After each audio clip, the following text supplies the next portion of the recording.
I interrupt my regularly scheduled non-fiction November series to bring you a special news update. And to do that, I want to at least mention the non-fiction work Helter Skelter, which calls itself the #1 true crime bestseller of all time. It's a book put together by Vincent Bugliosi with Court Gentry. And I mention the book so that really I can talk about Quentin Tarantino's film Once Upon a Time in Hollywood. Variety magazine told us yesterday, which was Tuesday, November 17th, 2020, that Quentin Tarantino just got a book deal from HarperCollins Publishing for 2 books, and one of those books will include a novel version of this film. I knew when I looked into watching the film that Quentin Tarantino originally imagined the story as a novel, so it's really fascinating to see that over time he's managed to work a deal to get it put in novel form. However, when I looked into this article yesterday, I started digging down the rabbit hole and I found, in 2013 there was an article to where after Pulp Fiction had come out, that some of the people who had worked with Quentin Tarantino were claiming that he writes all of his scripts out by hand and that the man really can't spell. And some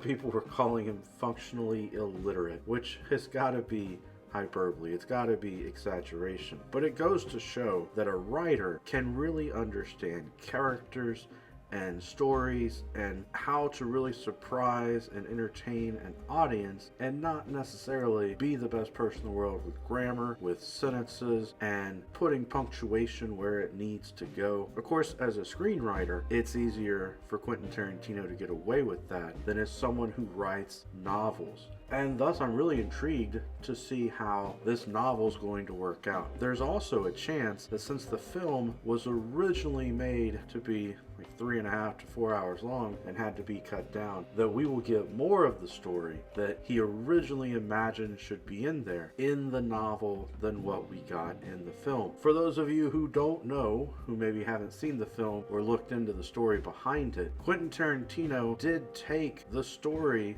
of the true crime of the Charles Manson murders as is featured in the work Helter Skelter, but kind of like I'm doing with this video, he just used that book as kind of an excuse to tell the story that he wanted to tell. He took some of the real life events, but as the title Once Upon a Time in Hollywood implies, it's kind of a fairy tale twist, which gives a much better ending than the horrible atrocities of what happened with the multiple murders in real life.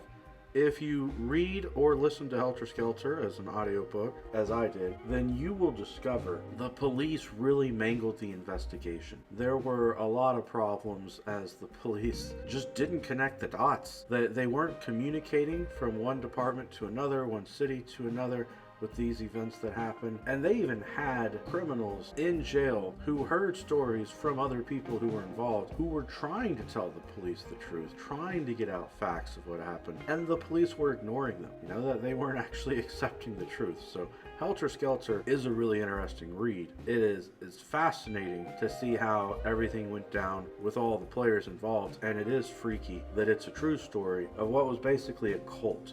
These people who lived together in a compound and were manipulated. Quentin Tarantino does a good job of depicting this in the film, as his 2 male characters, who are fictional people, end up involved. Brad Pitt's character goes out to this place and he sees these women who are being manipulated by Charles Manson, and how the women are manipulating the owner of the compound, and it's just horrible. But Quentin Tarantino takes a twist in the film and you get a different ending than in real life, in which, well, I don't want to give you spoilers. I recommend the film, though I will say there are 2 things that I believe stand out. One thing is early in the film, there's a flamethrower.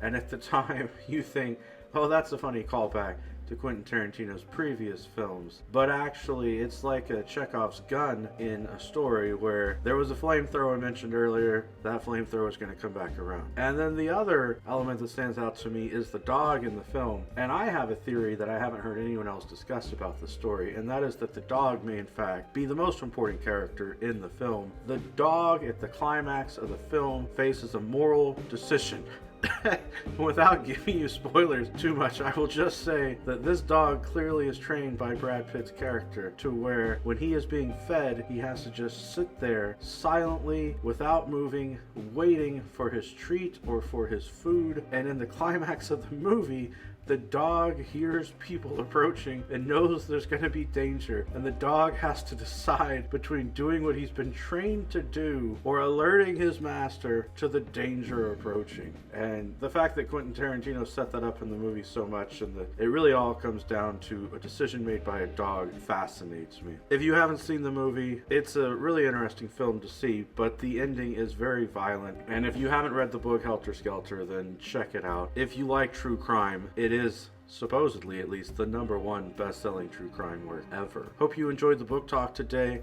and hearing about this exciting news of Quentin Tarantino's novels. Join me next time. Every day is a good day for a book talk. Peace.